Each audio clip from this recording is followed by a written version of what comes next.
కృష్ణకుమార్, హేమలు కలిసి ఆ పిల్లలందరినీ బయటకు తీసుకువస్తారు. కానీ వారు ముగ్గురు మాత్రం అందులోనే ఇరుక్కుపోతారు. ఆ యంత్రం కాలంలో వెనక్కి ప్రయాణించి 1526వ సంవత్సరంలో శ్రీకృష్ణదేవరాయల కాలానికి వెళ్ళిపోతుంది. అక్కడి దేవరాయల పాత్రలో మరొక బాలయ్య ఉంటాడు. టైమ్ మిషన్‌లో 500 ఏళ్లు వెనక్కి వెళ్లి దేవరాయల కాలానికి వెళ్ళడం హైలైట్‌గా నిలుస్తుంది. ఆ తర్వాత టైమ్ మిషన్ మరో 500 ఏళ్లు ముందుకు తీసుకువెళ్ళిపోతుంది.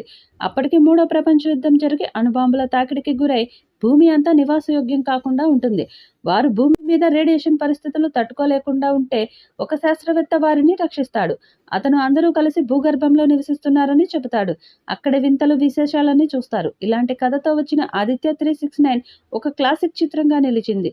ఈ చిత్రం సీక్వెల్ 'ఆదిత్య 999'లో బాలయ్య మరింత అడ్వాన్స్ టెక్నాలజీని చూపిస్తారని సమాచారం.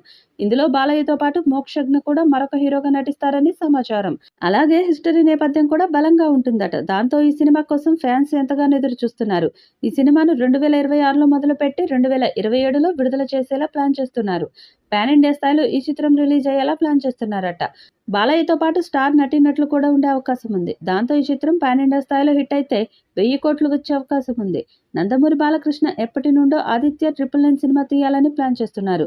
సరైన దర్శకుడు లేక ఈ ప్రాజెక్టు స్టార్ట్ అవ్వలేదు. 1991లో విడుదలైన 'ఆదిత్య 369' ఒక సంచలనం. బాలయ్య సినీ చరిత్రలో ఒక క్లాసిక్గా నిలిచింది. ఇక ఈ సినిమాకు సీక్వెల్గా 'ఆదిత్య 999' తీయాలని బాలయ్య కోరిక.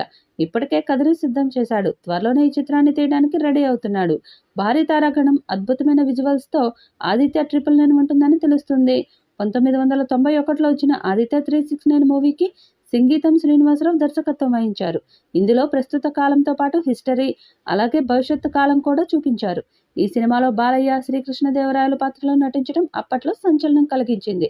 ఈసారి 'ఆదిత్య 999'లో మరొక హిస్టరీ నేపథ్యం చూపిస్తారని సమాచారం. బాలయ్య తన డైరెక్షన్లో ఇక విజువల్ వండర్ క్రియేట్ చేయడానికి రెడీ అయ్యాడు.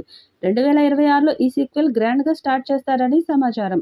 అప్పట్లో తెలుగు సినిమా ప్రేక్షకులకు అంతగా అలవాటు లేని ఇలాంటి కథను తెరకెక్కించి ప్రేక్షకుల ఆదరణ పొందడంలో దర్శకుడు సంగీతం శ్రీనివాసరావు ప్రతిభ కనిపిస్తుంది.